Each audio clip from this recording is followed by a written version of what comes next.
All right, a great place to recharge at the auto show is the Electric Vehicle Neighborhood. Experts at the Electric Garage can help you decide whether plugging in is right for you. It's a big question, right? Particularly here in Minnesota, but we have the people who can help us answer that question.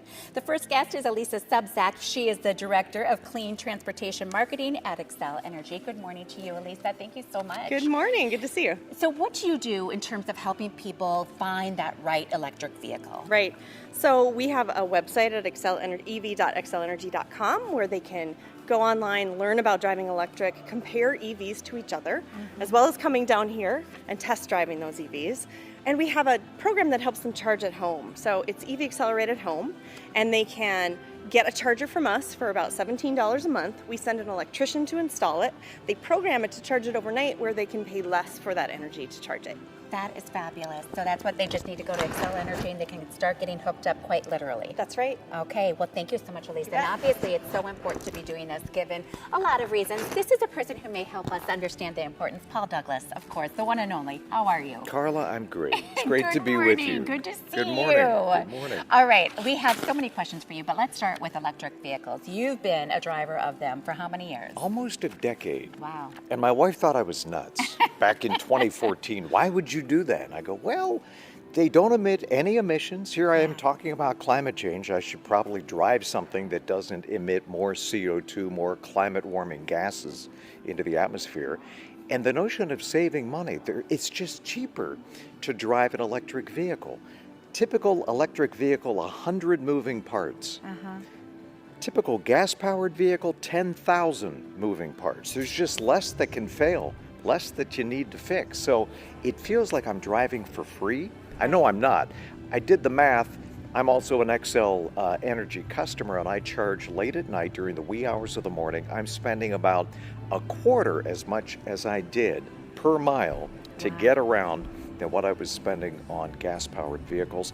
And once you charge up in your garage, it changes the way you think about things. I don't miss hanging out at the gas station. So my daily driver and my wife's daily driver is an electric vehicle. We'll never go back. True confession though, we still have a gas-powered vehicle for road trips. Sure. But even that, as we add more chargers to the system, hopefully chargers will be as numerous as gas pumps in the very near future. But today, I think people should keep an open mind. You've been, and you say this, you've been talking the talk for a while. This was your chance to really walk the walk or drive the drive, as the case might be. And it really was important for you to take that step. And it was something you had to overcome, did you feel? Or was it something that people were at home and thinking, oh, I might do it, I might not? What should push them into the category of at least considering going for an electric vehicle? I have yet to meet anybody who doesn't want to save money. Where you can save money, why wouldn't you save money? I have a range of 320 miles, more than enough to get around the Twin Cities Metro. 95% of my driving is done in EVs. No maintenance costs, virtually none. They say bring it in once a year, we'll rotate the tires. There's no oil changes, there are no big expensive services to do on your vehicle. It feels like I'm driving for free. The options have increased, the costs are coming down. It's not just a plaything for rich people. Right. You can get into an EV now in the upper 20s. You can also spend six figures depending on what you want.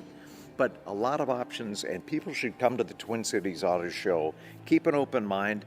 Run the numbers. Maybe you have two vehicles. One could be electric, the other could be gas as we go through this transition. But if you can save money, why wouldn't you at least keep an open mind?